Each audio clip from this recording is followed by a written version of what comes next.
All men are not on our side, fellas. Hello, one and all. This is the 77th edition of the Gabby Mac Project. Mucho gusto to all my Spanish friends. Okay, gentlemen, you fellows that in the manosphere, listen and listen well. You know, we're approaching Memorial Day, and I have some disheartening news. Fellas, we have traitors within our ranks. Yes, we have the modern men, aka the Benedict Arnolds, who are going to the enemy side. But you know, we shouldn't be surprised.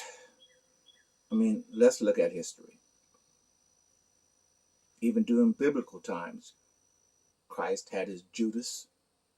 During the Revolutionary War, there were quite a few Benedict Arnolds. Even during the Civil War, there were slaves who fought for the South. I mean, as Dr. Martin Luther King was putting his life on the line for black people every day, there were people working on to undermine his efforts. So really, it's not surprising that in 2022, we have what I call MINOs in our midst. You know what a MINO is? It's a man in name only. Now, I hope that acronym catches on. I really do, because we have to have a label for these males. Now, history has shown us that you can be fighting the noblest of causes, and there will always be sellouts. It's always been that way, and it probably always be that way. But let's try to talk about and understand their motivation. Now, what I've noticed personally since the passing of the general, aka Mr. Kevin Samuels, is that there has been a growth in the number of YouTube channels that preach against everything the manosphere has been trying to do since its establishment. You know things like reestablishing some sort of order within the black community. You know, by reducing the number of out of wedlock children, to have females return to their traditional roles of wives and nurturers within a family structure. Now, I think that most of these sissified detractors are just clout chasing, trying to attract women to their channels with the same sort of message preached by the likes of Derek Jackson and that crowd.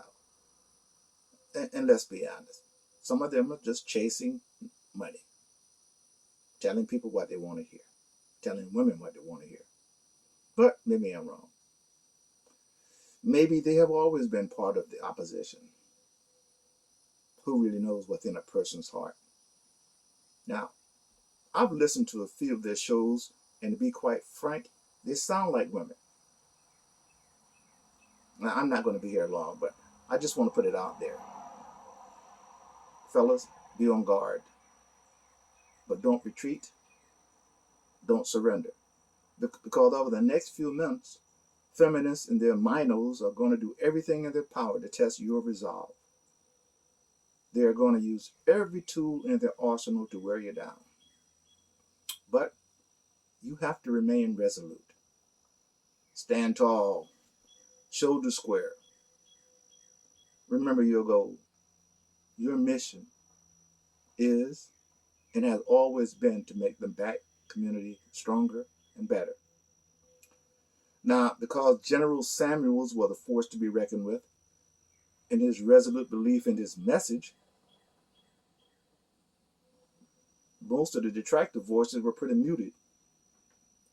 But with his passing, feminists and the cackle crowd see this as their moment to try to destroy the manosphere. And they are going to use every element of the sign language, i.e. shaming, insulting, trying to make you feel guilty for being masculine, and to wear you down by arguing just to make you believe that they are right. My advice to all like-minded men is to not let them use words like misogynistic and chauvinistic and toxic to shut you up or beat you into submission. You see, they think that using that old playbook from 50 years ago is going to work now. But I believe that we are in a different era. So my advice to men is to just shrug those tactics off and continue with what you were saying or doing. Here's Gabby Max 25 cents. Hold the line, fellas. Do not retreat, and be mindful that righteousness is on our side. The men who champion traditional values will win this battle. Gabby Mack, OU